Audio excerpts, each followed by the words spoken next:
Mashéanouroïm, ce que l'on voit, chez Kol, Anegidim, Agdolim, que les plus grands notables, c'est-à-dire les grands richards. Ce qui est étonnant, c'est que j'ai entendu aujourd'hui, dans une radio comme ça je suis passé, j'ai entendu, il y avait Jacques Attali qui disait, on lui posait la question sur les riches qui partaient parce que les impôts, les impôts taxaient beaucoup trop et qu'ils étaient obligés de s'exiler pour pouvoir... il a dit, moi je pense que quelqu'un de riche, c'est quelqu'un qui peut être libre. En vérité, c'est quelqu'un qui a assez d'argent pour faire ce qu'il veut. Et si à cause de ça, il est obligé de s'exiler dans un endroit qu'il n'aime pas, eh bien, ça ne va pas du tout. Ben, c'est qu'il n'est pas riche. En vérité, il va regretter. Alors, regardez ce que dit Rabbeinu. Alors, il dit lui, il a dit ça comme ça, mais regardez ce que dit Rabbeinu. Il a dit, les notables, les richards, les grands notables, eh bien, la plupart du temps, ils sont fous. Ils sont complètement fous. L'argent ? Les grands notables, ceux qui ont beaucoup d'argent. Les gens qui ont du pouvoir, par exemple. Non, les gens qui ont beaucoup d'argent. Gouvernement, tout ça. Non, là, il ne parle pas du pouvoir, il parle des riches. Des notables. Ils sont fous, vraiment.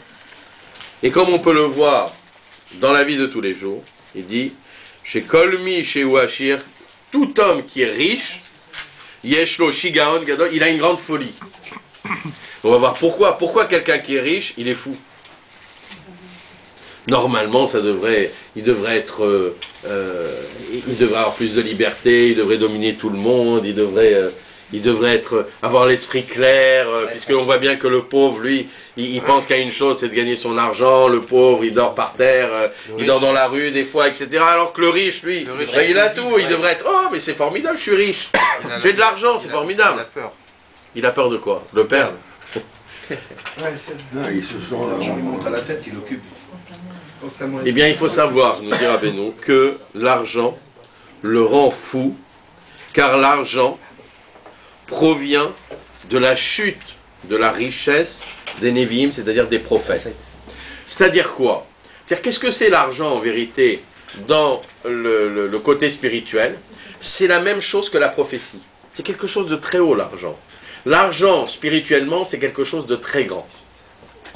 C'est quelque chose de très kadosh, de très saint. Et là, il nous dit, c'est le même endroit où il y a la prophétie. C'est-à-dire, quand soit quelqu'un a une richesse, ça devient cet esprit qui est spirituel, cet argent qui est spirituel, va se matérialiser en argent, et donc le type, il va prendre son argent, soit ça va rester toujours spirituel et ça va se transformer en prophétie. Et bien, de la même façon que pour les prophètes, il faut savoir, il nous dit Rabbeinu, que tous les prophètes étaient riches, puisque la prophétie, elle vient du même endroit que la richesse, donc quand elle descendait, eh bien, il y avait l'argent qui descendait en même temps. C'est-à-dire qu'ils avaient de la prophétie, et en même temps, il y avait des gens qui venaient leur donner des zakot, etc. Ils attiraient l'argent. C'est normal. Eh bien, il nous dit Rabbeinu dans Nedarim, c'est marqué dans la Masechet Nedarim, il nous dit, la névoua, quand elle arrive, la prophétie, quand elle arrive chez un prophète, eh bien, vous savez, il est pris comme il devient fou. Il est en transe. Non, il est en transe. Quand un prophète, il devait prophétiser, on sait qu'il devenait fou, c'est-à-dire il était en transe. C'est nos prophètes à nous, on ne parle pas des prophètes du mal. Eh bien, ils étaient comme ça, ouais. Bon. Mais ils étaient en transe. C'est-à-dire, il y avait carrément une force d'en haut qui venait, c'est Akadosh Baruch Hu qui vient, qui leur parle. Donc en vérité, ils étaient tout tremblants, et ils étaient comme des fous, c'est-à-dire des gens qui étaient comme ça, on les voyait, ils étaient tout tremblants comme ça, en train de parler, de ne pas se contrôler, ben on les prenait pour des fous. Si on n'y croyait pas, on les prenait pour des fous. Comme a dit Rashi, comme l'a expliqué Rashi, Vaïd Nabé, et il a, le mot c'est, et il a prophétisé, et Rashi explique, Veishtate, et il est devenu choté, c'est-à-dire il est devenu fou. C'est-à-dire le fait de prophétiser, c'est de devenir fou. C'est-à-dire qu'à un moment donné, il parlait comme ça, et il avait tous ses bras, ses yeux révulsés, etc. Il n'est plus lui-même. Il n'était plus lui-même. C'est ce qui a marqué dans Shmuel. Et donc, chez les notables, eh bien, c'est pareil.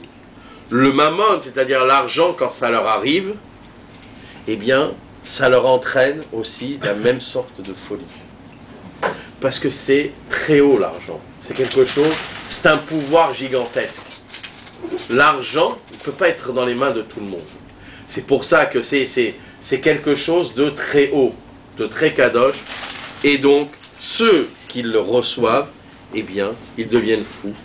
C'est pourquoi ils deviennent fous et à cause de leur fortune, nous dit Rabbeinu. D'accord? Vous êtes d'accord ou vous n'êtes pas d'accord? Non, moi je suis d'accord. Même pour les prophètes. Si jamais ils n'étaient pas fous, ils prophétisaient, ça n'aurait pas été des prophètes, puisque on dit qu'on ne peut pas voir Akadosh Baruch Hu d'un vivant d'un homme. Donc c'est une manière de dire qu'ils sont déconnectés.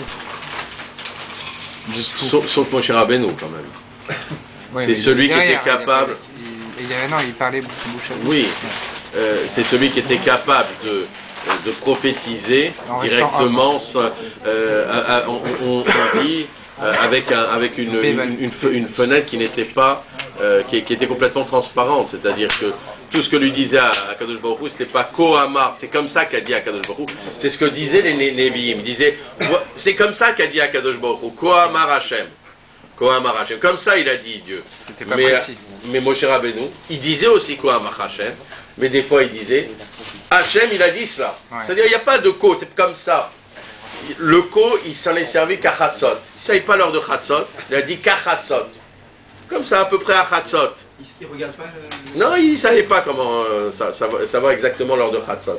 Par contre, toute sa névoie avec Akadosh Baruch Hu, elle était claire, limpide, et donc il n'était absolument pas de ce niveau. C'est-à-dire que normalement, celui qui a beaucoup d'argent et qui n'est pas fou, c'est celui qui a maîtrisé. Oui. C'est le tzaddik. Oui, mais oui. Très, très haut. Mais malgré tout, ces Nevi'im étaient très grands. On peut dire que Yeshaya, Yermiyahu, etc. Bon, c'était très grands. Et malgré tout, quand par rapport à Moshe Rabbeinu, c'est évident qu'ils étaient inférieurs à lui dans la prophétie.